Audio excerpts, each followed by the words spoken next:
Yeah, that's one of the questions we'll ask the speaker.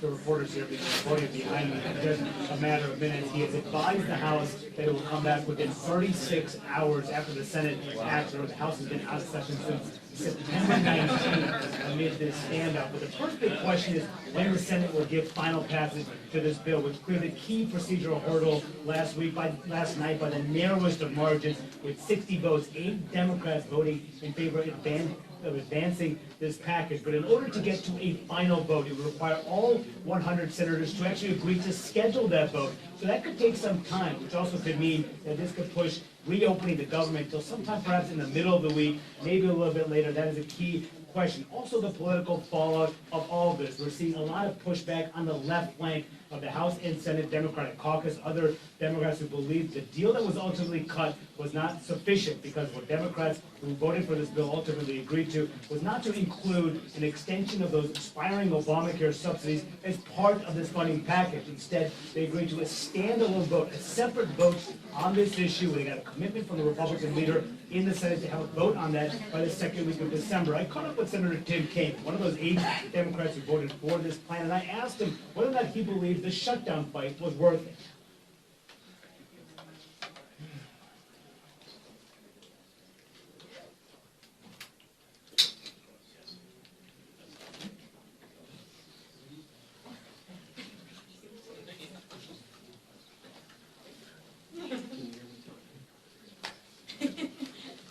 Heads up.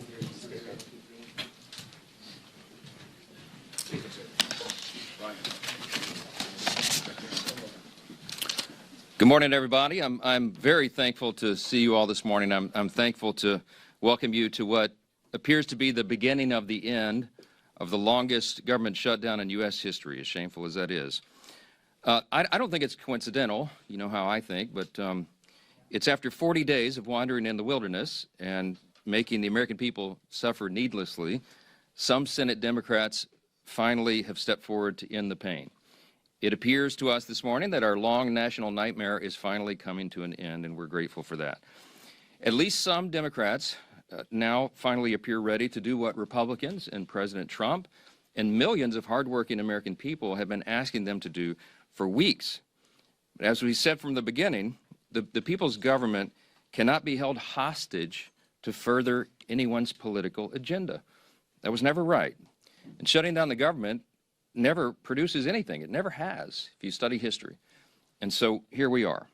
I want to remind everybody this morning of another critical point that you've heard me here repeat over and over the last several weeks.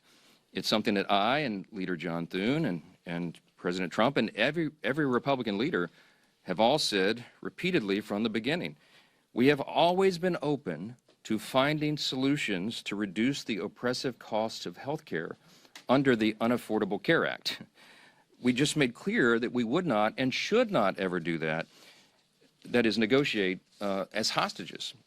And I've also reminded you here every morning at this press conference throughout the shutdown, Republicans have not just been talking about reducing costs and fraud and abuse in so many areas and in health care.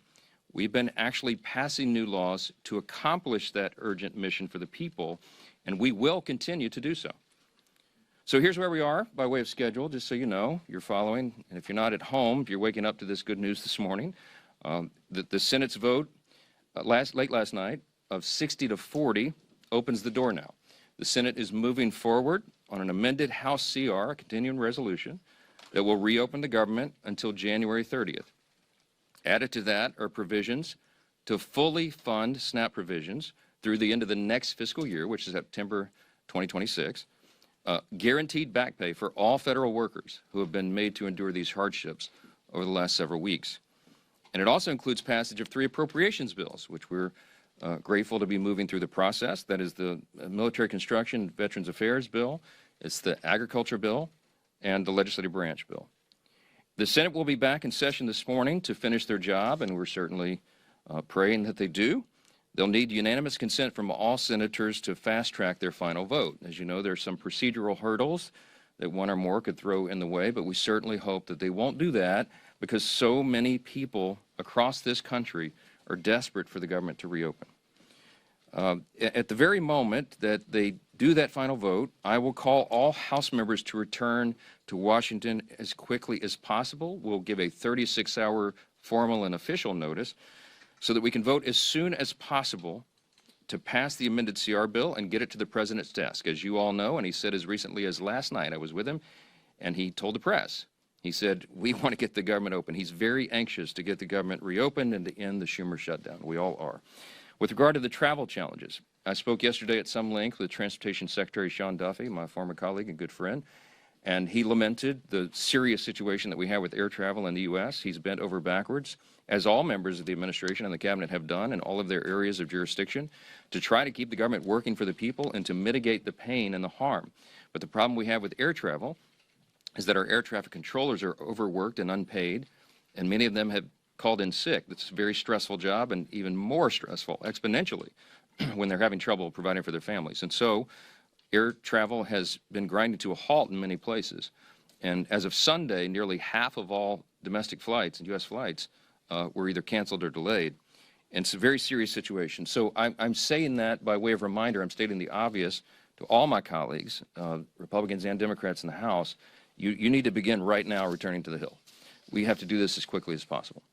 Now, we look forward to the government reopening this week so Congress can get back to our regular legislative session. We have a lot of business to do, as you all know, and we will be working in earnest. There'll be long days and long nights here for the foreseeable future to make up for all this lost time that was imposed upon us.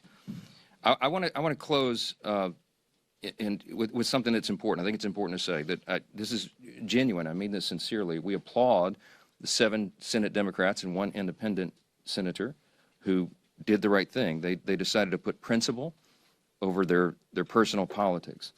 And my urgent plea of all my colleagues in the House, and that means every Democrat in the House, is to think carefully, pray, and finally do the right thing and help us to bring an end to the pain of the American people. This has gone on too long. Too many people have suffered, and it's long overdue. That's the update I wanted to give you this morning. There are probably lots of questions, but I'm going to get a lot of my own questions answered later today, so stay tuned for more. Thanks so much. How would you tie the ACA bill to the House floor if it passed? Speaker Johnson,